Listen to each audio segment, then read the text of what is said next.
She gets left on her wedding day, and her billionaire boss whispers, "Pretend I'm the groom." He's not coming. That's all it took to silence the room. Aurora stood at the altar in a dress meant for forever, while every whisper, every stare cut deeper than the last. But just when she thought she'd be left alone in front of everyone, someone unexpected stepped forward. Not to change what happened, but to change what came next. And in that moment, her most humiliating day began to rewrite itself. Before we continue, if you enjoy touching and inspiring stories like this one, make sure to subscribe to the channel and leave a like. Now, let's get back to the story. "You don't need to wait anymore," the wedding planner whispered, her voice trembling as if she too couldn't believe it. "He's not coming." The words sliced through the hush like broken glass, landing at Aurora Bennett's feet just as her train pooled behind her. She didn't move, couldn't. The murmurs had already started, whispers behind delicate fingers, the sound of fabric shifting, a few guests standing in confusion. The organist fumbled a note before trailing into silence, and the air changed, heavier, hotter. Her heart wasn't beating, not really, it was hanging, waiting for a miracle. But instead, all she saw was the empty aisle ahead. No groom, no footsteps, no smile, just rows and rows of people watching her, frozen in their seats, trapped between pity and curiosity. One bridesmaid shifted awkwardly, another quietly stepped back, as if worried the disaster might be contagious. Aurora's father, sitting in the front row, covered his mouth with a trembling hand. Her sister Clara was already rising, about to rush to her, but Aurora raised one gloved hand ever so slightly. "Don't! Let me stand." She felt her knees threaten betrayal. Her fingers found the soft pearl drop earrings, swinging lightly with her breath. Her mother's earrings, the only thing that kept her from collapsing right there under the weight of humiliation. Her mother had worn them on her wedding day, too. "These are for strength," she'd said, "and for when you need to remember who you are." But right now, Aurora didn't know who she was. She had been left, at the altar, under lights, in front of 138 people. Still, her chin didn't drop, her eyes didn't spill, not yet. And then, a rustle, not from the back, not from where the groom should have entered, but from the far left, where the staff and last-minute guests lingered quietly by the wall. The rustle turned to silence, and the silence split as someone began to walk, tall, steady, unapologetically confident. Damien Hale, the CEO. The man who built Hale and Crane from the ground up, who had fired people with a single look, who never attended weddings, especially not ones of junior staff. She'd seen him around the office for years, distant, unreadable, yet something about him had always made her pause, even if she never admitted it to herself. And he was walking toward her. Straight down the aisle, slow, deliberate. The crowd stirred. Some recognized him instantly. Others whispered, "Isn't that her boss?" And "Why is he here?" And "He wasn't even invited, was he?" He reached the front and stopped just short of her veil. His suit was immaculate, his tie untouched by the wind. His expression? Calm, unreadable, but there was something in his eyes, something that didn't match the rest of him, something that cracked ever so slightly. Then, in a voice only she could hear, he leaned in and whispered, "If you need someone to stand by you today, pretend I'm the groom." Her breath caught. Not from the offer, or not yet, but from the fact that he meant it. He was serious, not mocking, not pitying. And suddenly the pearl earrings felt a little heavier. He reached out a hand. Behind her, whispers turned into gasps.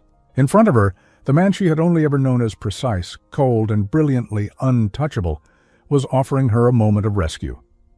Not just from shame, but from falling apart entirely. She looked at his hand. "You don't have to," she murmured. "I know," he replied, but I'm here." That was all. No grand speech, no dramatic declaration, just steady eyes, and a hand that did not shake. She took it. Gasps.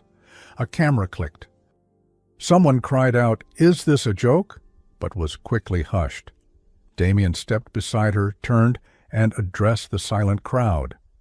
"There's been a change of plan," he said simply, "but the bride remains the bride, and she deserves every ounce of respect you came here to give her." His voice filled the space without effort. He didn't raise it. He didn't need to. Aurora's fingers tightened around his. In the stunned quiet, they stepped back together. No kiss, no vows. Just the two of them standing before the guests. Not as lovers, not yet, but as allies. Co-conspirators against public shame. And somehow, it worked. Clara exhaled sharply in the front row and lowered herself back into her seat. Aurora's father wiped his eyes. Not in sadness, but in something closer to relief. The wedding continued. No music, no celebration. But plates were served. Champagne flowed hesitantly. Guests didn't quite know what to say, so most said nothing. Aurora and Damien sat at the sweetheart table in near silence, the space between them electric with what hadn't been said. She touched her earrings again, he noticed. "They suit you." "They were my mother's." His gaze lingered. "I know." That surprised her. "You do?" "I read the feature article you wrote last year for the charity gala," he said, cutting a clean piece of chicken and setting his knife down. "The part about the earrings and the strength they represent." She blinked. She never imagined he'd read something she wrote, though she had always suspected he noticed more than he let on. He remembered that. "You wrote it like someone who believes in things people can't see," he added quietly. A small smile fought its way through the storm inside her. "I was raised to believe in things like that." He nodded once. "So was I." There it was, the first breath, a shared meal, a quiet sentence with weight, a micro-victory in the middle of chaos. But just as Aurora began to feel the faintest sense of control returning, someone approached the table. It was Callie Maureen, socialite, friend of the groom and longtime critic of Aurora's small-town charm. Callie had always wanted Damien's attention and hated anyone who got it instead. "Sorry to interrupt," she said with a too-sweet smile, her eyes flicking between them. "But I just thought you should know.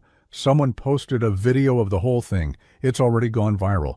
Over 100,000 views in the last hour." Aurora's face drained of color. Callie leaned in just enough to sting. "They're calling you the stand-in bride. Cute, right?" And just like that, the second humiliation hit. Damien's jaw flexed. His chair shifted. "Let it go," Aurora said softly, eyes still locked on Callie's. "She just came to feel better about herself." Callie laughed. "Oh, darling, I already do." Then she walked away. Damien didn't speak right away, but when he did, his words were slow, deliberate. "We need to control the narrative, and I don't do half measures." Aurora turned to him. "What does that mean?" He looked directly at her. "It means we're not pretending anymore." Aurora's fingers gripped the edge of her plate like it was the only solid thing left in her life. The clinking of cutlery, half-hearted conversations, and awkward glances floated around her like fog. She was the eye of the storm, dressed in lace and satin, lips trembling behind a practiced smile, trying to keep breathing while her world flipped upside down in front of 138 people and counting. Across the sweetheart table, Damien Hale sat as if this had been his seat all along. He hadn't left. Not when the whispers turned cruel. Not when the video, her video, started circulating with captions like, "Runaway groom drama, CEO steps in." She leaned in just slightly, enough that only he would hear her. "You really want to do this?" Her voice was hoarse. Fragile, but steady. "Because if this is some kind of damage control or—" "It's not," he interrupted, his tone quiet but firm. A waiter approached, clearly young, clearly terrified of interrupting, holding out a tray of hors d'oeuvres with trembling hands. Canapé? Brie with truffle honey?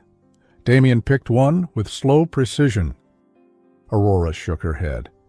The waiter hovered too long, then scurried away, nearly tipping the tray into a flower arrangement. Somewhere behind them, a guest let out a nervous laugh, quickly smothered by their table partner. Damien didn't flinch. He simply turned his full attention back to her, his voice low enough that it belonged in a different world than the one falling apart around them. "Pity," he said, "is silent. What I'm offering is loud." Aurora swallowed. Somewhere deep down, a part of her wondered if he'd always been this attentive, and she'd simply been too busy or too afraid to see it. That made her look up. He wasn't smiling, he rarely did, but his expression had softened, not warm. Exactly, but honest, and steady. "You're offering a scandal," she said with the trace of a bitter smile. "I'm offering cover," he replied. "There's a difference." Aurora blinked, uncertain whether to laugh or cry. "And what do you get out of this?" "Reputation," he said without hesitation. "Mine." "And yours." She looked down, realizing her hands were still curled around the base of her champagne glass. Inside, the pale liquid shimmered, and something glinted beneath the surface. One of her pearl drop earrings had slipped loose and fallen into the glass without her noticing. She stared at it, suspended there like a drowned secret. When she looked up, she caught Damien glancing at it too. He didn't comment, just acknowledged it with a brief look, like he understood what it meant. "It's already gone viral," she said finally. "Callie made sure I knew. She practically danced over to tell me." "She always did have impeccable timing," Damien said flatly. Aurora raised an eyebrow. "You know her?" "Unfortunately," he said, "she was once married to my cousin." "She was married?" "For about 12 minutes. A small laugh escaped her before she could stop it. Quick, startled, real, and maybe it was the first real sound she'd made all day, Damien noticed. And though his expression didn't change, his shoulders eased almost imperceptibly. "So," he said, pausing, "here's the choice." Aurora sat straighter. "We can walk out of here separately. You'll deal with the questions, the whispers, the pity, and I'll let my PR team handle the chaos. Or, she whispered. "I'll take your hand," he said simply. "We walk out together, publicly. I give them a version of the story they won't be able to chew apart. I make a statement to the press, and until this dies down, or until it doesn't, we play this as if it were planned." Her chest tightened. "You mean, pretend we're engaged?" He didn't blink. "I mean pretend you chose me." That landed harder than she expected. There was no flirtation in his voice, no ego, just the weight of the decision and the strange, fragile truth beneath it.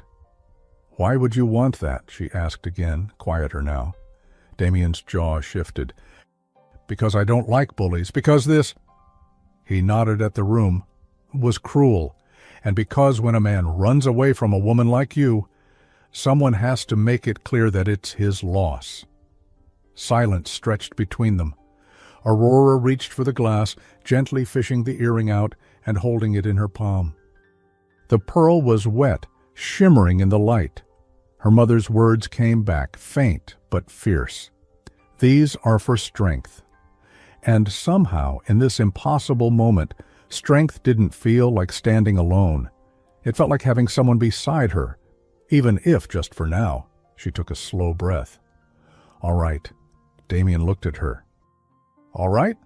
We walk out together," she said, eyes locking with his. "Let's give them a show." He stood first. The motion drew attention instantly. Chairs creaked, forks paused midair. Callie turned fully in her seat, mouth already curled in a smirk. But the smirk faltered when she saw Aurora rising, graceful and composed, hand in Damien's.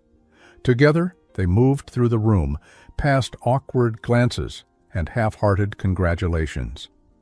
Aurora held her chin high, pearl earrings back in place, dress trailing behind her like a banner of defiance. At the double doors, flashbulbs began to pop. Damien didn't release her hand. Then, right at the entrance, he leaned toward her, his voice velvet smooth and dangerously clear. "I'll say we've been together secretly, that you didn't want to outshine the groom, that he found out and left in jealousy." Aurora stared at him, stunned. "You're kidding." He gave the smallest hint of a smile. "Tell me that's not exactly what they want to believe." And somehow, impossibly, she found herself smiling too. But just as they stepped into the cameras, a voice rang out from behind them, loud, breathless, and stunned. "Aurora, wait!"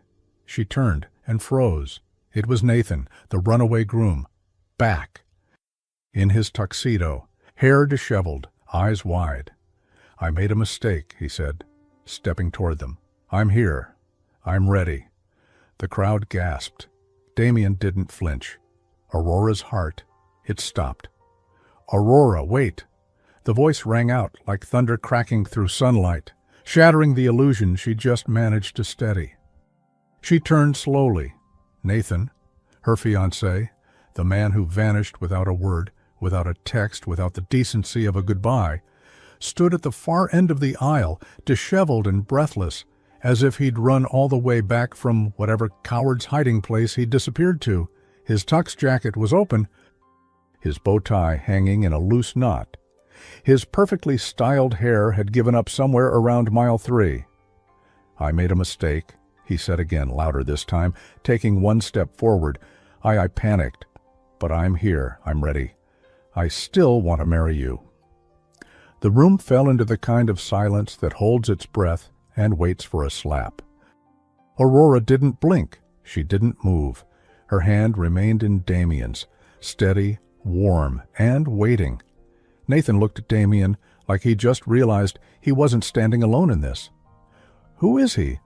What's he doing here?" Damien raised an eyebrow but said nothing.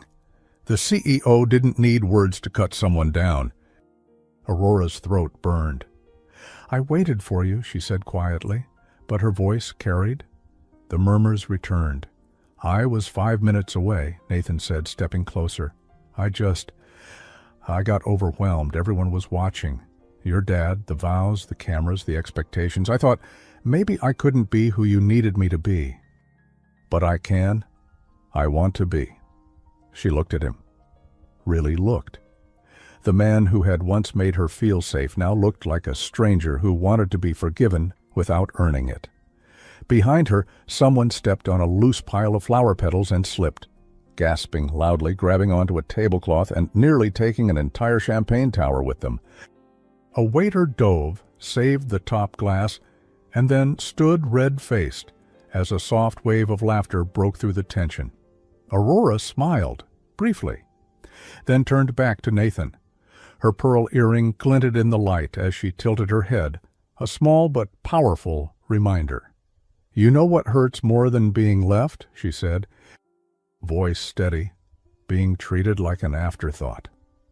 Nathan paled.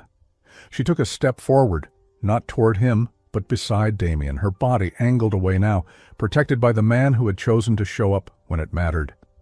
"You don't get to run away from the hardest moment of my life," she said, "and come back because you're scared of what people will say. Aurora, I made a mistake." "No, Nathan," she said. "You made a choice, and so will I." She turned to Damien. "Still want to be my fake fiancé?" she asked with quiet boldness. Damien's eyes flicked to Nathan, then back to her. And for the first time, the faintest smile touched his lips. "No," he said. "I want to be whatever you need me to be." Gasps rippled. Someone dropped a glass. Nathan's expression hardened.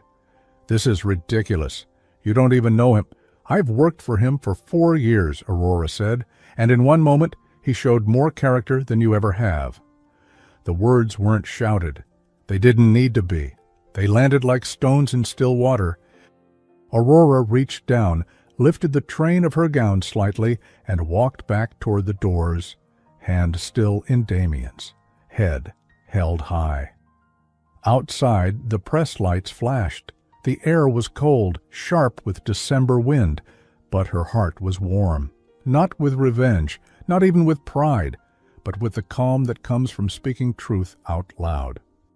Damien guided her gently down the stairs. "How do you feel?" he asked. She exhaled. "Like I'm finally not pretending." The car door opened. He held it for her. As she sat, she caught her reflection in the glass, veil slightly loose, cheeks flushed but her eyes steady. And beside her, Damien Hale. Impeccable, unreadable, and oddly kind. As the car pulled away, her phone buzzed. A message from her father. "You were brilliant today. Your mother would be proud. Come home when you're ready. We saved you cake." Tears pricked her eyes, but this time they didn't sting.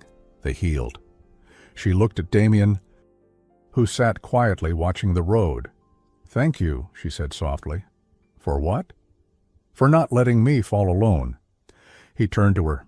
"That's not something you'll ever have to worry about again." But before she could reply, her phone buzzed once more. Another message, this time from an unknown number. "You're trending worldwide. You and the CEO. Congratulations, or should I say, condolences." Aurora stared at it. She turned the screen toward Damien. He read it once, then said, "Time to make this official." The black car slid through the gates of Hale Tower, sleek and silent as a closing secret. Aurora had never sat in the back of Damien's personal town car before. She wasn't even sure most people in the company knew it existed. It was the kind of vehicle you only noticed if you were allowed to. Discreet, expensive, quiet, like Damien himself. She watched the city lights through the window, still glowing despite the hour. Her veil fluttered faintly in the breeze from the cracked window. Her phone buzzed again. She didn't check it.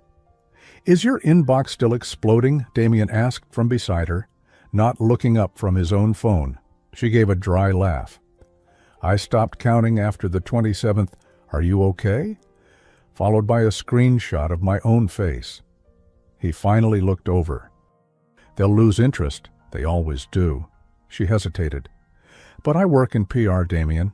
You and I both know. They only move on if we give them something bigger to chase." His gaze didn't waver. "Exactly." That one word sat in the air between them, heavy with implication. Aurora tilted her head. "So when you said, 'Make it official,' what exactly did you mean?" He adjusted his cuff, a habit she'd seen in boardrooms whenever he was about to say something calculated. "I mean we lean into it," he said.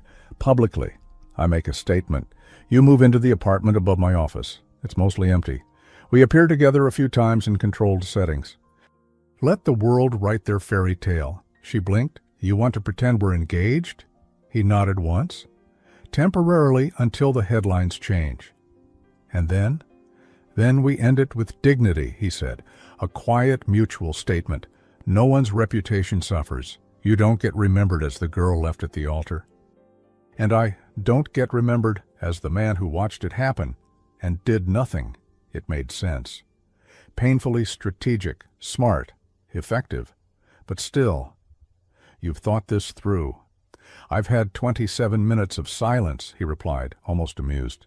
"That's a lifetime in my world." Aurora exhaled slowly, her fingers brushing against the pearl earrings once more. She reached up, beginning to remove one, but stopped. The cool weight of it on her earlobe reminded her she wasn't broken, just bruised. "I don't want to lie," she said quietly. "You won't," Damien replied. "Not really." She looked over, skeptical. "We're not pretending you loved me," he said. "We're pretending you didn't deserve what happened." Those words, she swallowed hard, because he was right. That was the heart of it. The car pulled up in front of a brownstone with clean lines, ivy-covered windows, and a private elevator. Damien stepped out first and offered his hand without hesitation, not out of politeness, but as if it was something natural between them now. She took it. The doorman greeted them both with a polite nod. "Good evening, Mr. Hale. Miss Bennett?" Aurora's heart thumped. The name still felt fragile. "Evening," Damien said simply, guiding her inside. The elevator ride was smooth and quiet, but her pulse wasn't. The penthouse apartment was everything she imagined. Minimal, elegant. Not a single personal photo in sight. Warm light poured from sleek overhead panels, and a tall vase of fresh eucalyptus stood by the window like a silent guest. Damien gestured toward the open kitchen. "You hungry?" She blinked. "You cook?" "No," he said. "But I have a few emergency meals delivered weekly, mostly for guests." She raised an eyebrow. "You have guests?" He didn't answer, just opened the fridge and pulled out a small container labeled vegetable stew. Rosemary flatbread on side. "Comfort food," he explained. "My assistant's idea." "You mean Eleanor?" He nodded. "She likes me," Aurora said softly. "She likes anyone who survives working with me for more than a year." A laugh bubbled out, genuine this time. She accepted the warmed bowl a few minutes later and sat across from him at the island counter. The flatbread was soft, slightly crisp at the edge, and somehow exactly what she didn't know she needed. He watched her carefully. "You okay?" "I think so," she said, chewing thoughtfully. "You?" He had always seemed cold at work, untouchable, but tonight she saw something else. And maybe, if she was honest, she had sensed that softness long before she could name it. He hesitated. "I'm not used to being this visible." She nodded. "Neither am I." A knock at the door startled them both. Damien stood cautiously, but when he opened it, a small, elderly woman barreled in with a casserole dish. "Aurora Bennett!" she exclaimed with delight. "Oh, I saw it all. You poor dear. And him." She waved dismissively. Looked like someone who never learned to use a calendar. Damien stood frozen. "Mrs. Willoughby, how did you—" "I live 3 floors down, dear." She patted his arm like he was 12. "You think I don't know what goes on in this building?" Aurora blinked. "How do you know my name?" "You're everywhere, darling. It's romantic, it's tragic, it's cinematic. And you," she pointed at Damien, "you make a much better fiancé anyway. Taller, steadier, less sweaty." Aurora choked on her soup. Mrs. Willoughby beamed. "Now listen, you two keep your heads up. People love a good comeback. You're beautiful together. Just promise me one thing." They both nodded, caught in the warmth of her chaos. "Don't waste time being afraid of what people think," she said. "Fall in love for real or fake it beautifully. Either way, live it well." Then she turned, marched back out, and left the scent of cinnamon and roses behind her. Damien blinked. "That was magical," Aurora finished, smiling. They looked at each other, and for a moment, nothing felt fake. Aurora sat on the edge of the massive linen-draped bed, still in her silk robe, her pearl-drop earrings on the nightstand beside her. She had washed off last night's makeup and slipped out of the gown hours earlier, letting the quiet of the room soften what remained of the chaos. It was morning now. Real morning. And the world hadn't stopped. The sky outside was overcast, light gray pouring through the massive floor-to-ceiling windows of Damien Hale's guest suite. Somewhere below, the city was stirring, and so was the internet. She turned her phone face down again, silencing the 9th buzz in 5 minutes. Stand-in bride? Damien Hale's secret fiancé? Runaway groom's ex holds head high, with billionaire by her side, pearls, power, and PR, the wedding that wasn't. Her life had become a headline. And today, she had to speak. There was a knock, gentle. Damien stepped halfway into the room, suited, composed, a fresh cup of coffee in hand. "I come bearing peace," he said, offering the mug. She managed a tired smile. "Do you deliver sarcasm with caffeine, or is that extra?" He tilted his head slightly. "Sarcasm's included. Cream is optional." She took the cup, warm fingers brushing his. "Thank you." He didn't leave right away, just stood there a moment longer, eyes scanning her face like a quiet check-in. "You slept?" he asked. "A little." "Nightmares?" She hesitated, then nodded once. "People laughing." Doors closing. My dad looking disappointed. "He's not," Damien said. She blinked. You spoke to him? Last night, he said. He called, said he trusted you, told me not to mess it up. Aurora looked down, her smile faltering with emotion. He said that? Damien nodded. Wow. She looked back up. That's his version of a shotgun. He almost smiled. Almost. Then, more seriously, the studio's ready. The interviewer is someone I trust. No gotcha questions.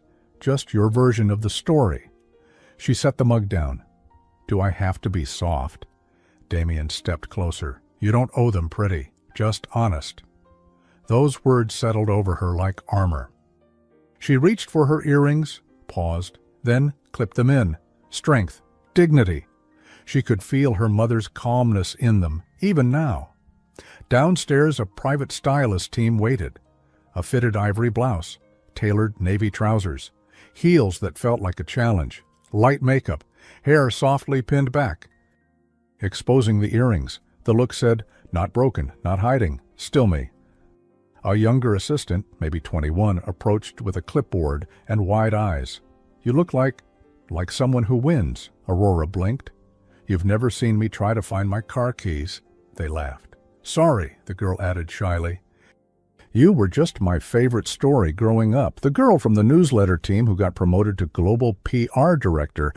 I always thought, if she can do it, maybe I can too. Aurora froze, then smiled softly. Thank you. That means more than you know. In the hallway, Damien waited. He offered his arm, and this time she took it without hesitation. They walked into the studio together. The lights were soft, the cameras already rolling. A warm-toned woman in her 50s, with laugh lines and wise eyes, greeted them with a gentle smile. Ms. Bennett, Mr. Hale, she said, will keep this respectful. Aurora nodded. Good, because I'm done with games. The interview began. First, light questions. How they met, what drew them together, what kind of coffee they each preferred. Aurora laughed softly as she answered, because the truth was, she had noticed him long before she ever imagined standing beside him on a stage like this. Damien was dryly honest. Black, always. She adds too much cinnamon, Aurora grinned, and he never says thank you until the second sip. Laughter, real, comfortable, then the harder ones. What did it feel like, Aurora, in that moment, to be left standing there? Her hands folded gently in her lap. It felt like the world paused just long enough for everyone to see me break, but I didn't, not all the way. And what do the earrings mean? Damien glanced at her, surprised. Aurora smiled faintly. They were my mother's. She used to say they were for strength. I almost took them off yesterday. I didn't. I needed the reminder. And Mr. Hale, the interviewer asked, tone shifting, what made you step forward when no one else did? Damien looked into the camera, for once not rehearsed. Because when someone's at their lowest, he said, you either walk away or you stand beside them. I stood. It was simple. And it said everything. The interview wrapped. The team clapped. Aurora exhaled. They stepped into the hallway again, a little stunned by how smoothly it had gone. And then, ding, the elevator opened. Inside stood Callie Moran, wearing head-to-toe designer black, sunglasses indoors, and that signature tilt of the chin that said, I smell drama. Well, she purred, look who's suddenly media royalty. Aurora straightened. Callie. Darling, Callie said, removing her glasses with dramatic flair. I saw the interview, very heartfelt, very branded. Damien's eyes narrowed. Callie turned to him. You know, it's adorable how you've gone all knight in shining Armani. But tell me, do you really think the board will believe this little storybook romance? Damien didn't flinch. I don't care what they believe. I care what she believes. Callie's smile thinned. Oh, Damien. Since when did you start playing with glass? Aurora stepped forward. You mean women? Callie turned. Aurora smiled. We don't break that easily. You'd know that, if you'd ever been one. A beat of silence. The elevator chimed again. Callie walked in, tight-lipped, sunglasses back on. As the doors closed, she said one last thing. Just remember, sweetheart, fairy tales fall apart the minute real life shows up. The doors shut. Aurora turned to Damien. I hate to say it, she said, but she has a point. He raised an eyebrow. About which part? Fairy tales? Damien stepped closer. Then let's rewrite one. She stared at him. His voice was quiet but steady. Come with me to the charity gala next week, as my fiancé. Her breath caught. You're serious? He nodded. The guest list is already public. They'll expect us. Let them see us. She hesitated, but deep down she already knew her answer. I don't do galas. Aurora's words came out before she'd even thought them through. She stood by the tall window of Damien's penthouse, arms crossed loosely over her chest, the sky behind her turning gold.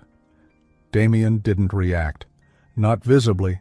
He simply turned from the small espresso machine, stirring sugar into his coffee, with a rhythm too calm for the kind of pressure mounting around them. I figured you might say that, he said. She turned slightly. Then why ask? Because you deserve to be seen, he replied, not just pitied, not just gossiped about. She didn't respond, not right away. It had only been 2 days since the altar. The pearl earrings were still on her nightstand. Her dress was boxed up, sealed, and forgotten. But the moment, the humiliation, the whispers, the cameras, still followed her like a shadow. Everyone's watching, she said. Exactly. Damien sipped. So let's make sure they see the right version of you. Aurora narrowed her eyes. And what version is that? He paused. The one you choose. Her stomach flipped. He set his cup down and handed her a card. Elegant, cream-colored, heavy in her hand. Hale Foundation Winter Gala Black Tie. Guest of honor, Damien Hale, fiancée, Ms. Aurora Bennett. Her name was already printed. He had prepared, but not pressured. Somehow that made all the difference. I don't have a dress, she said softly. His eyes met hers. Then let's fix that. They arrived at the boutique just after noon. Tucked into a quiet corner of Tribeca, the storefront had no sign, just frosted windows, rich wood trim, and a bell that chimed like it belonged in a 1940s film. Inside it smelled of lavender and pressed silk. Aurora followed Damien through the door. Feeling oddly like Cinderella dragged into a dream she wasn't sure she belonged in. The boutique manager, slim, impeccably dressed, and just theatrical enough, stepped forward. Mr. Hale, he beamed, and this must be the Aurora. She gave a nervous smile. The one and only. The manager grinned. Oh, I hope not. But for today, yes. Damien's phone buzzed. I'll be right outside, he murmured, stepping away. Aurora stood in front of a wall of gowns, unsure where to start. She reached for a soft ivory one. Simple, structured. No, the manager said gently, steering her away. That one says, I'll behave. You're not here to behave. She laughed despite herself. What am I here to do then? Remind the room that grace is louder than scandal. One by one, the gowns began to appear. Deep emerald soft blush, navy velvet, gold silk. She tried on 3, then 4. All beautiful, none. Right. And then the manager wheeled out a box. It arrived this morning. From someone at your father's address. Aurora blinked. My father? She opened the lid. Inside, wrapped in soft tissue paper, was her mother's gala gown. Cream satin, fitted bodice, flowing skirt, timeless. Her mother had worn it once to a museum benefit. Aurora remembered the photos, and tucked inside the box, her vintage clutch. Pearl beaded, worn at the edges, smelled like rose water and lemon. She held it against her chest, eyes stinging. I'll try it, she whispered. When she stepped out, the room went quiet. Even Damien, back inside and mid-sentence on the phone, froze as he turned. His eyes swept over her, not possessively. Not even protectively, but like he was seeing something he hadn't expected, something he hadn't realized he'd been waiting for. Aurora lifted her chin. "Well?" "You don't look like a woman who was left at the altar," the manager said. "What do I look like?" she asked, half smiling. The manager tilted his head. Like the ending everyone underestimated. Damien said nothing, but when Aurora turned, she caught his reflection in the mirror, watching her. And he wasn't pretending. That evening, as they walked through the lobby of Hale Tower, arm in arm, an older woman near the elevator gave them a once-over. "You two," she said, nodding at their formal wear, "you're either headed to a gala or to ruin someone's week." Aurora smiled. "Hopefully just the first one." The woman winked. "Make sure they know it." As the elevator doors closed, Aurora looked at Damien. "I haven't asked something." He waited. "Why does this gala matter so much? Why not just keep our heads down?" He was quiet for a long moment. "My mother ran that foundation," he said, "before the board pushed her out." Aurora blinked. "I didn't know." "She built it," he continued, "every art program, every scholarship. Then she got too ambitious, too bold, and the men in suits started whispering. And this gala? It's the one night they can't ignore her name," he said, "or mine." "And you want to show up with me?" He met her eyes. "I want to walk in with someone who knows what it means to be underestimated." Aurora nodded slowly. "I know that feeling well." The car arrived. The cameras waited. The gala shimmered ahead of them like a castle made of glass and judgment. Aurora gripped her mother's clutch with one hand. Damien offered the other. She took it, and as the first flash went off, she whispered to him, "Let them talk." He smiled. "They already are."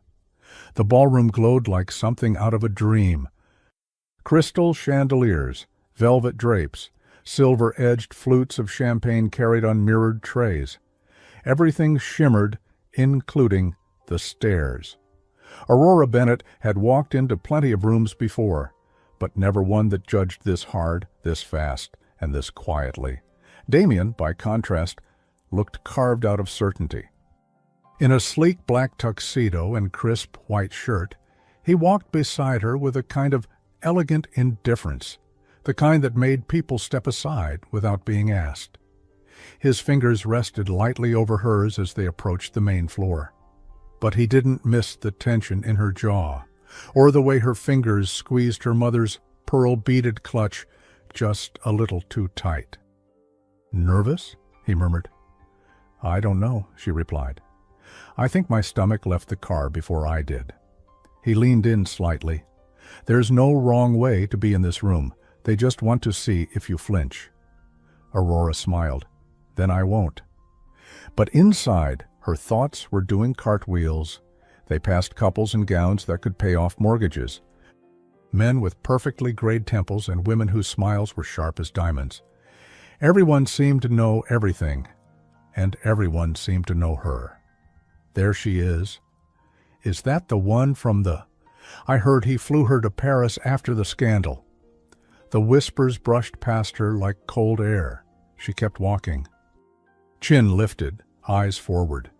Then, from across the room, a woman approached. Tall, blonde, polished, probably late 40s. The kind of expensive that didn't need labels. Celeste Albridge, board chair, philanthropist, and Damien's most persistent critic. "Well," Celeste said smoothly, looking Aurora over like a painting she didn't quite approve of. "So this is the bride." Aurora extended her hand. "Aurora Bennett.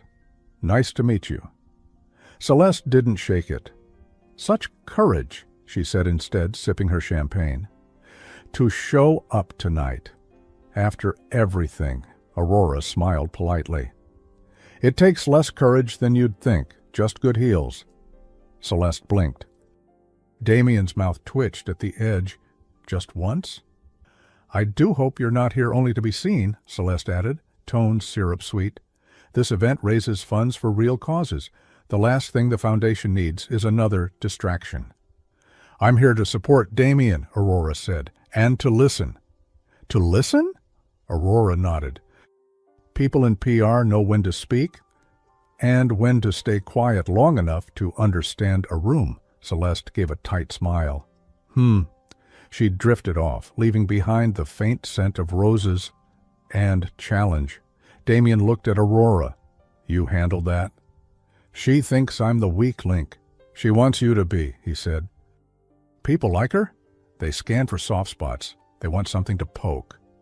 Aurora looked around, at the eyes still watching her, at the elegant battlefield of status and power, and then, just before the orchestra struck up again, a small voice spoke behind her.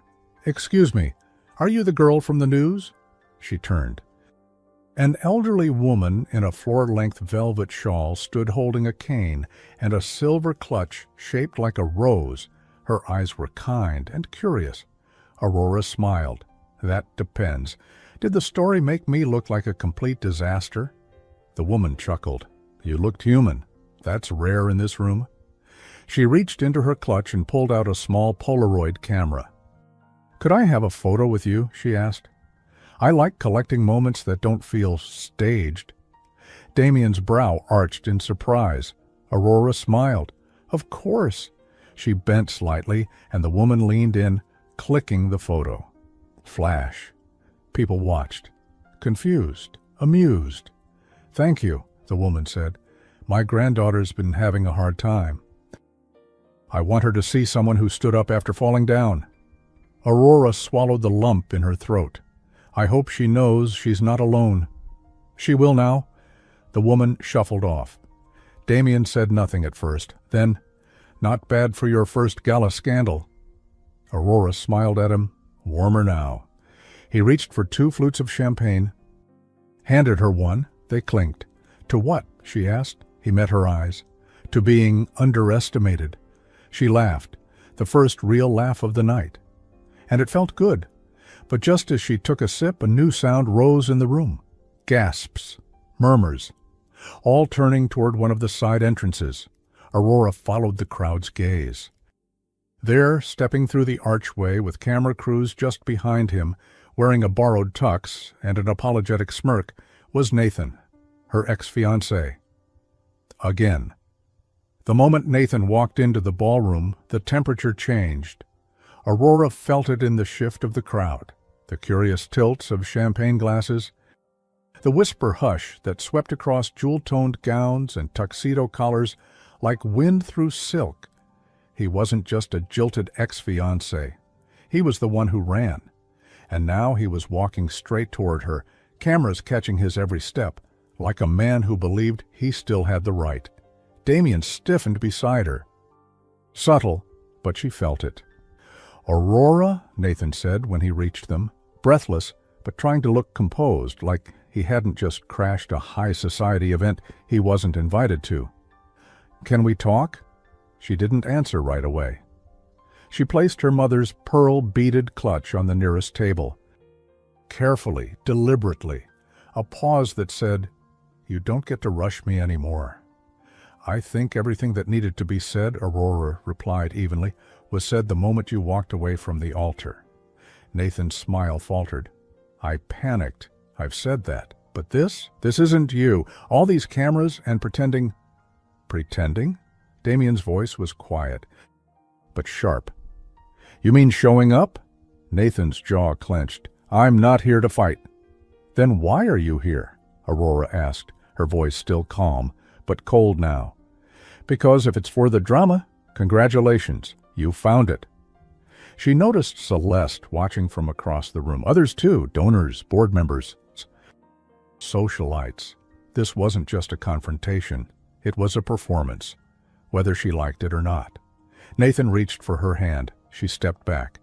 I'm not the same person I was last week, she said softly. Nathan looked genuinely stunned. You think I don't know that? No, I don't think you know anything, she snapped. Not about me, not about what it took to stand there in front of everyone and not fall apart. His face flushed. You're different. I had to be. A small cluster of journalists edged closer, pretending to admire a display of auction items just behind them. And then one reporter stepped closer and asked, Miss Bennett, is this a love triangle? Is your engagement to Mr. Hale still on? Aurora turned to them, heart pounding. Damien spoke before she could. "There's no triangle," he said. "There's Aurora, and there's the people who show up." Aurora's chest tightened, with gratitude, with clarity, with something else she wasn't ready to name. The reporter blinked, caught off guard by the CEO's firm tone. "So, the engagement is real?" There was a pause. Damien looked at Aurora, waiting, always giving her the choice. She felt the weight of it, of all the eyes, the storylines, the questions, the assumptions, and then she said, "Clear." Calm, unwavering, "Yes, I'm with Damien. Not because I was abandoned, but because I finally stopped waiting for someone to rescue me." Gasps, a few claps. Even Celeste arched an eyebrow with a flicker of reluctant admiration. Nathan looked stricken, but Aurora didn't flinch. Not this time. She picked up her mother's clutch again and turned to walk away, but paused just beside Nathan.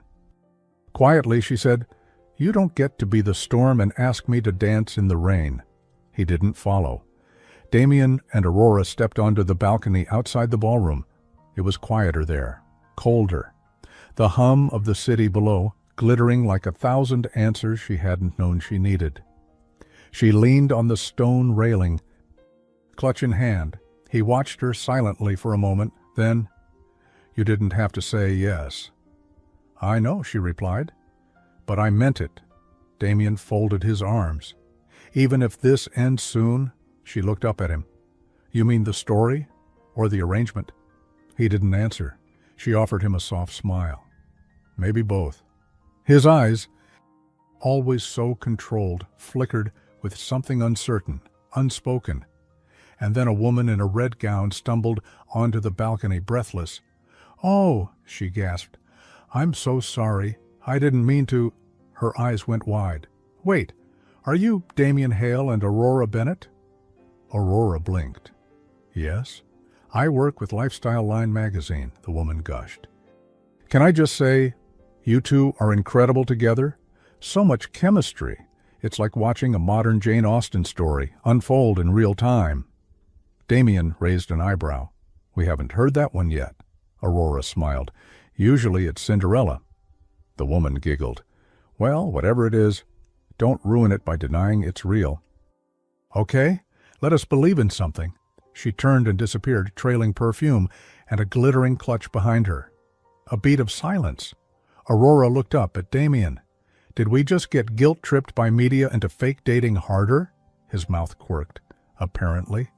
They laughed, and it surprised both of them how easy it felt. She tucked a loose strand of hair behind her ear and glanced at him.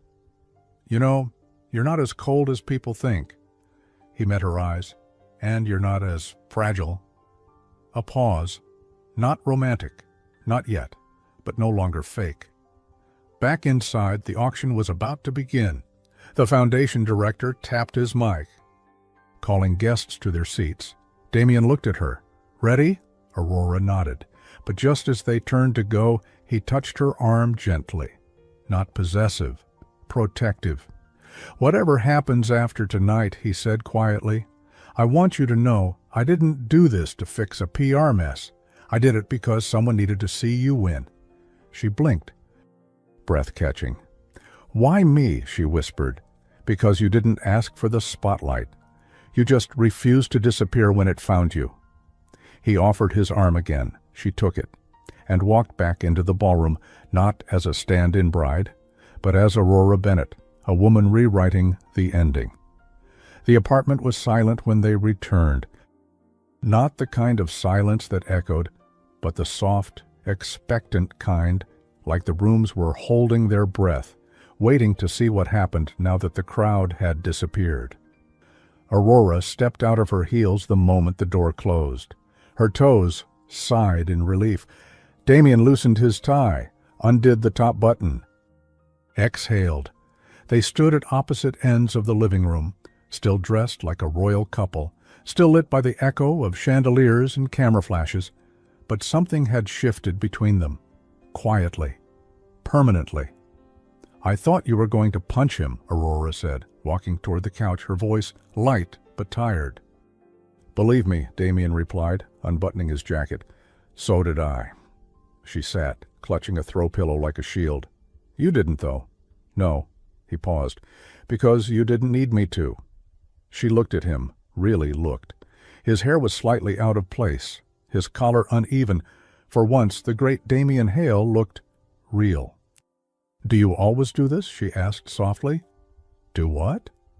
Save people when no one's looking? He leaned against the far wall, arms crossed loosely. No. Usually I just ignore the mess until someone writes me a check to fix it. She laughed, tired but genuine. Then silence again. Outside, the city buzzed faintly in the distance. But in here, it was just the two of them. No pretense, no questions. Only the space left behind when everything public ends. Damien ran a hand through his hair. There's still more fallout coming. The foundation board will spin it, but Celeste won't let it go quietly. We'll get questions, rumors. Aurora nodded slowly. Let them come. That made him pause. You weren't like this before, he said. Before I got left at the altar? He nodded once. She tilted her head. Before, I needed to be liked. Now, I need to be okay. He looked at her like he wasn't sure if he wanted to admire her or protect her. Maybe both. Aurora reached up and gently removed her pearl drop earrings, placing them in the small white dish on the coffee table. Not as a rejection, but as a kind of exhale. I wore these thinking they'd keep me from breaking, she murmured. But I think I made it through tonight on my own. You didn't have to, he said. Voice quieter now. She looked up. Their eyes met. Damien walked toward the kitchen. I'm starving. You? The CEO eats? He opened a cabinet, only under duress. She followed him barefoot, the wood floors cool under her feet. Do you have anything remotely edible? Emergency supplies, he said, pulling down a box. Crackers, questionable jam, and the last piece of blueberry pie that Eleanor smuggled in 2 days ago. Bless Eleanor. Damien handed her the pie tin with a fork. Don't judge me if I drink straight from the orange juice bottle. She sat on the counter stool, fork in hand. I've seen you fire a man over typo spacing. You're allowed this. He poured them each a glass instead, pushing one toward her. For tonight, for surviving. They clinked, juice to juice. Aurora took a bite of the pie and closed her eyes. Oh my God, this is criminally good. I'll let her know she's been promoted to head of Crisis Pie. She laughed. Softer this time, letting herself lean back against the marble counter. For a moment, neither said anything. Then, quietly, Damien asked, Tell me this is still temporary. Aurora's eyes opened. She set her fork down. You want it to be? I'm supposed to, he replied. Her heartbeat quickened. And are you? He leaned on the opposite counter. Arms braced behind him as if steadying himself. I planned this, or most of it. I wrote the steps, predicted the fallout, even expected the photo ops. But I didn't plan. You. Silence. Not empty. Just full of things neither of them had said out loud until now. Aurora stood, walked toward him. Slowly. Her voice didn't shake. I didn't expect you to hold my hand at the altar, or walk me out, or stay. He didn't move. She reached up, not to touch him, but to adjust the crooked edge of his collar. This was supposed to be a lie, she whispered, but I've never felt more seen. His hand brushed hers. Light, unintentional, but neither pulled away. I don't know what this is, she said. He nodded once. But it's not pretend. The air between them tightened, not with fear, but with possibility. Aurora blinked, gently pulling back. I need time. He didn't argue. Take it. But as she walked away toward the guest room, her heels in hand, he called after her. Aurora. She turned. Damien's voice was steady. Whatever this becomes, I'd never leave you at the altar. She didn't smile, but her eyes did. On her way down the hall she hesitated, then quietly slipped the earrings back on, the weight of them familiar and steady against her skin. Then she disappeared into the hallway, and left him staring at the pearl earrings glinting softly in the dish. She washed off her makeup, slipped out of the dress, and changed into the soft robe Eleanor had left on the bed, letting the night finally settle around her. The knock came just before noon. Sharp, familiar. Aurora opened the door barefoot, still wearing a soft navy sweater over Damien's 2 large lounge pants, borrowed that morning because, well, nothing else fit the moment quite like that quiet comfort. Clara? Her sister stood in the hallway, arms crossed, coat half unbuttoned. Expression tight. Surprised? Clara asked. Yeah, a little. Aurora stepped aside. Come in. Clara walked in like she owned the place. She didn't look around, didn't ask who else might be there. She just made a straight line for the living room and stood in front of the coffee table like a woman about to drop a truth bomb. And Aurora knew that look. Okay, Clara said. Start talking? Aurora blinked. Good to see you, too. Clara raised an eyebrow. You're living in your boss's penthouse. You went viral in a pretend wedding turned real engagement. And now you're on the cover of Pulse magazine with a man you've never mentioned dating, ever. Aurora exhaled. Sat. So, you came all the way here to interrogate me? No, Clara replied. I came because I know you, and you hate lies. So tell me, what are you not saying? There was a beat of silence, then 2. Aurora ran a hand through her hair. It's not what you think. Oh? Clara tilted her head. Is it not a fake engagement? Aurora winced. It started that way. Clara's jaw dropped slightly. Aurora, but it's not like that, Aurora interrupted. It wasn't some stunt. I got left, Clara, in front of everyone. I couldn't breathe. And then he stepped in. He didn't let me fall. Clara's voice softened, but her brows stayed furrowed. You could have just walked away. I couldn't. Aurora stood pacing now. I had reporters calling my office, clients pulling out. I would have lost everything. Damien offered to protect me, to shield me, until the mess blew over. And now? Aurora stopped, turned. Now I don't know where the performance ends. Silence again. Not angry, just full. Clara crossed her arms tighter. I'm your sister, Aurora. I don't care what the internet says. I care about you. I watched you dream about real love since we were kids. The kind with loyalty, softness, the kind Mom and Dad had, and now you're caught in a press package?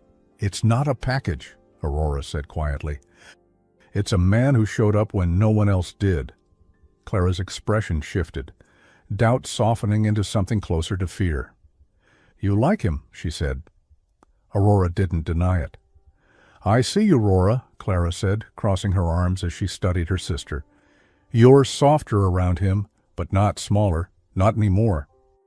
You're stronger, Aurora, and that scares me because it means you're also more vulnerable. You care, maybe more than you realize. She exhaled softly. You used to talk so loud when you believed in something. I haven't had much space to believe lately, Aurora said, almost a whisper. Clara walked over and sat beside her. They sat there shoulder to shoulder for a long time. Then Clara picked up the small white dish on the table, the one with the pearl drop earrings resting inside. You wore these at the wedding, she said. Aurora nodded. I thought I needed them to feel like Mom was with me. She would have lost her mind, Clara murmured. But then she would have laughed. She always said Hale looked like a villain in a romantic movie. Aurora laughed, startled. She did.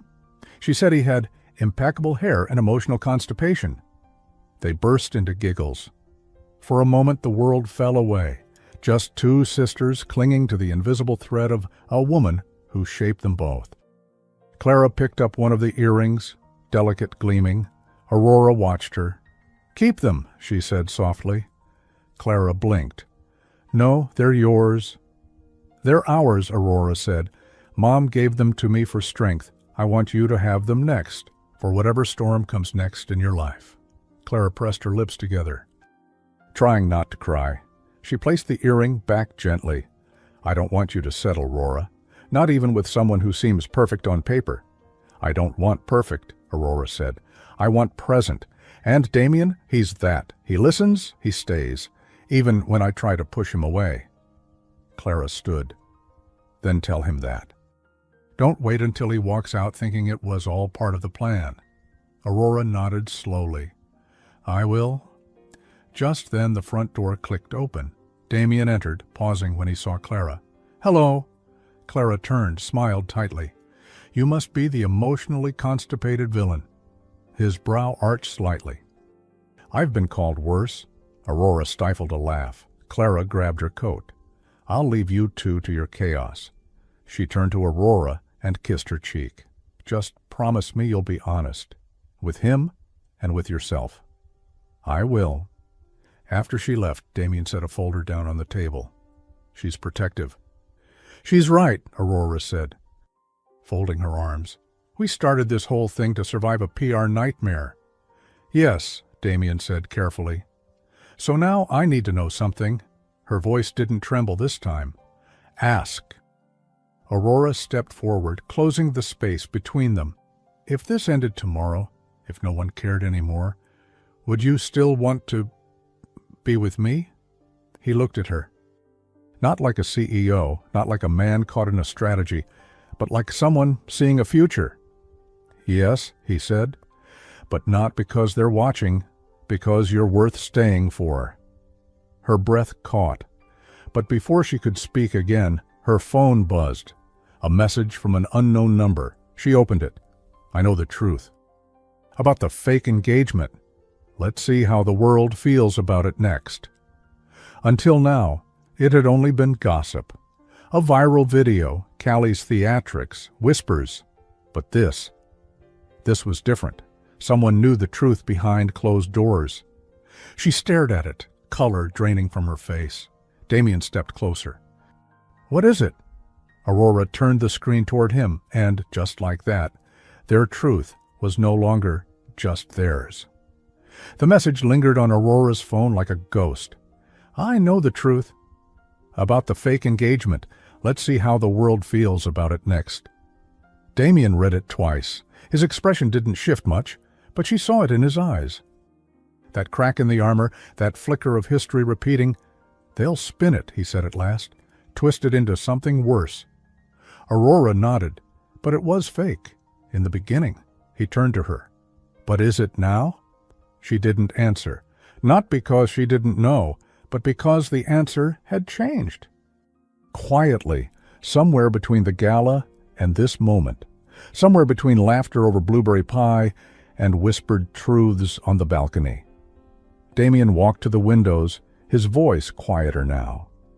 If this gets out, it won't just be a tabloid hit.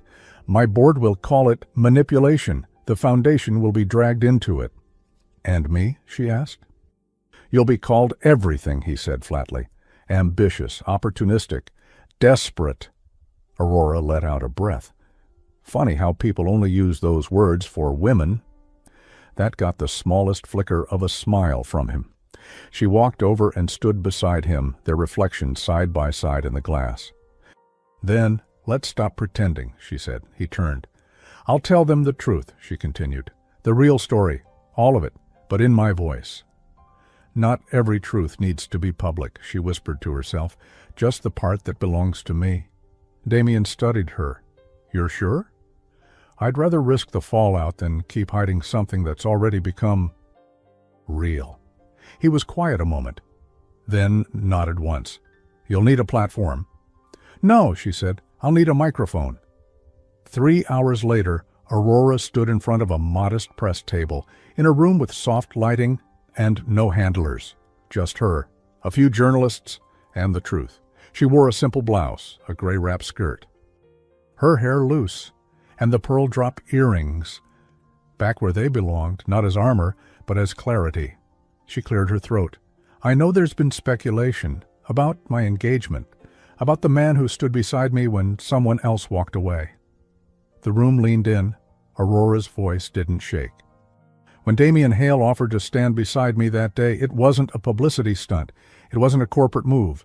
It was a moment of kindness from a man who didn't owe me anything, but chose to help me preserve something I had nearly lost. My dignity. Flashes clicked. No interruptions. We agreed to present ourselves as engaged to weather the scandal. That part is true. What no one predicted, she looked up, is that something real would grow inside a lie meant to protect. She paused. I'm not asking for forgiveness or applause. I'm not perfect. I was hurt, humiliated, and for a while I hid inside a fairy tale to survive. But now? Her voice steadied even more. Now I'm not surviving. I'm living on my terms with honesty.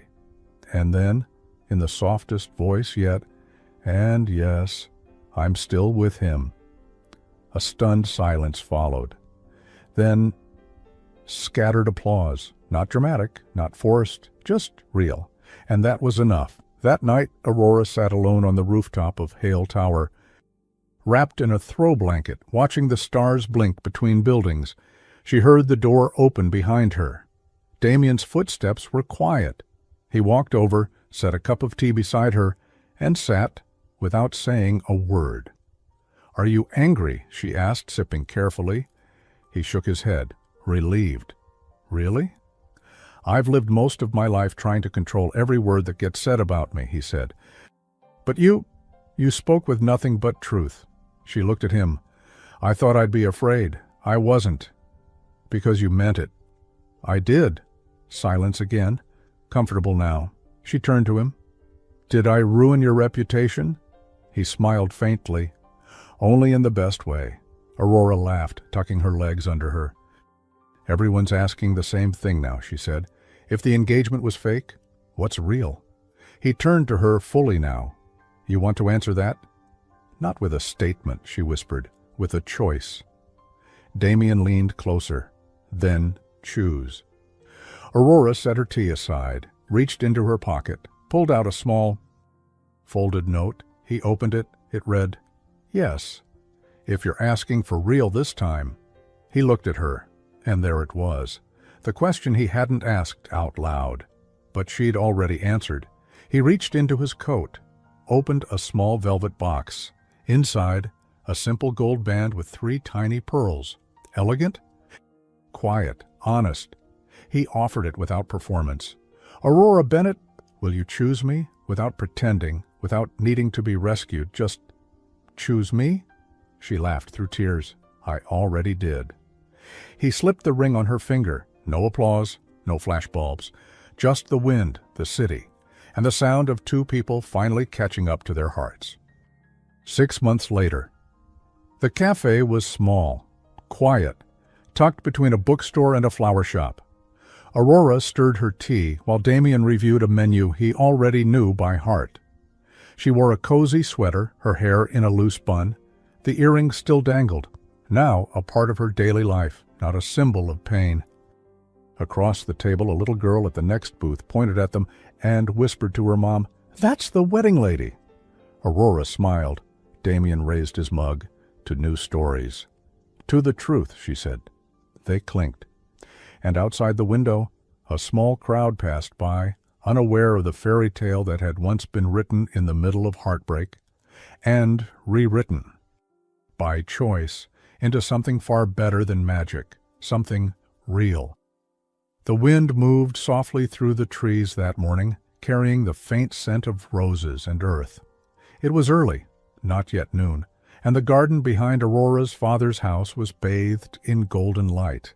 There were no flowers arranged in arches, no towering cakes, no camera crews or chandeliers or string quartets, just folding chairs, wildflowers in mason jars, a white runner that curved gently beneath the trees, and at the end of it, Damien Hale, in a slate-gray suit, standing quietly with his hands clasped in front of him. He wasn't looking at the guests. He was looking downward as if calming his thoughts, or maybe just letting himself feel everything. He had told her once, "I'd never leave you at the altar." And here he was, waiting.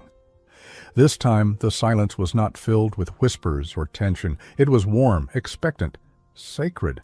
A small group sat among the rows. Clara in a soft lavender dress, dabbing her eyes already. Her father beside her, holding a handkerchief like he was pretending not to cry. Eleanor was there too, smiling like a woman who knew everything before anyone else did. And a few friends, that was all. Because Aurora didn't need the world to see this. She just needed the people who stayed. Then, the door opened. No dramatic music, no veil. Aurora stepped into the garden in a simple white dress, elegant and soft. Her hair down, no tiara, just her mother's pearl drop earrings glinting in the light. In her hands, she held a single stem of gardenia, and as she walked toward Damien, her steps slow and steady. Everyone rose to their feet, but she didn't look at them. She looked at him. And when their eyes met, Damien exhaled, barely noticeable, but unmistakably full of emotion. She reached the end of the path, and he stepped forward, holding out his hand. Not trembling, not rushed, just steady. She took it. The officiant, a quiet older woman with a kind voice and a silver pin at her collar, welcomed everyone and said, "We're not here to witness perfection. We're here to witness choice. Two people choosing each other, fully and finally." Aurora's lips lifted slightly. She didn't need a speech. She didn't need spectacle. She just needed this. "I was left at the altar once," she said, turning to Damien. "But that day gave me something I never expected. It stripped away every illusion and left only the truth. And in that silence, you showed up. You didn't promise to fix me. You didn't ask me to hide. You just stood beside me. And now, I want to stand beside you, for everything, no pretending, no fear." Damien's voice was low, clear, and real. "I spent years learning how to build walls, how to control what the world saw, but you saw right through that. You let me show up, not as the man people expect, but as the one who stays. And I will, for you, every time." The vows weren't long, but no one forgot them. When the moment came, the officiant nodded. "Damien Hale, do you choose Aurora Bennett, not because the world is watching, but because your heart is?" He looked at her. "I do." "Aurora Bennett, do you choose Damien Hale, not because he rescued you, but because you found your own strength and still want to share it?" She smiled, eyes bright. "I do." They exchanged rings, simple gold bands, no diamonds, no flash, just the kind of ring that felt real on the hand of someone who'd fought for happiness. The officiant smiled. "By the quiet power vested in me, I now pronounce you husband and wife." Damien didn't wait for applause. He stepped forward and kissed her. Slow, certain, reverent, not a fairy tale kiss, a real one, one that said, "I'm here, I stayed, I'm not going anywhere." And this time, when she stood before a crowd of people at the end of the aisle, it wasn't as a woman abandoned. It was as a woman chosen, and more importantly, a woman who had chosen back. Afterward, the meal was served under a canopy of string lights, homemade dishes, toasts full of gentle laughter. Clara told the story of when Aurora tried to marry a teddy bear at age 6. Her father danced with her barefoot to a song her mother used to sing while cooking. And when the sun set, Aurora sat on the porch steps, head against Damien's shoulder, barefoot again, but no longer broken. Damien kissed her temple. "You okay, Mrs. Hale?" She smiled. "Better," then looked down at her left hand, the pearl earrings catching the last glint of light, and whispered, "This time, no one ran. This time, we stayed." The end. What would you do if the man who once intimidated you became the one person who truly saw you? Tell me in the comments and rate this story from 0 to 10. If you enjoyed it, hit like, subscribe, and don't miss the next emotional journey. Thanks for reading. See you in the next story.